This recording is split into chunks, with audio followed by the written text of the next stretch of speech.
बुद्ध ध्यान की साधना करते थे, लेकिन ध्यान में मन को केंद्रित किया जाता है कि वह कुछ भी विचार न कर पाए।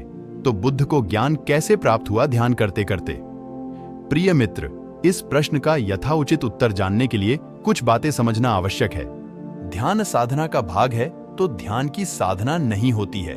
ध्यान में मन को केंद्रित नहीं करते हैं, बल्कि इंद्रियों को विषयों से खींच लिया जाता है और एक बार इंद्रियां विषय विमुख हो गईं, फिर ध्यान घटित होता है। ध्यान में विचार नहीं रहता तो फिर ज्ञान कैसे प्राप्त हुआ?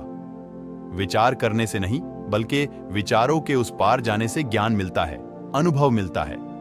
और उसी को शास्त्र में प्रज्ञानम ब्रह्म कह के बताया गया है। इसका अर्थ होता है कि प्रकट ज्ञान को ही ब्रह्म कहते हैं, जो कि इंद्रियों को वश करके मन और बुद्धि के आवरण को भेद कर जाना जाता है।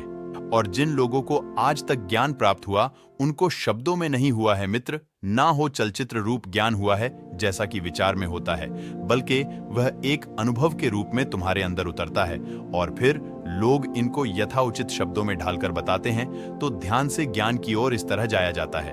कहते हैं कि बुद्ध विपस्सना साधना से ज्ञान को उपलब्ध हुए थे, जो कि स्थिर अवस्था में बैठकर अपने श्वास के आवागमन पर ध्यान रखकर की जाती है।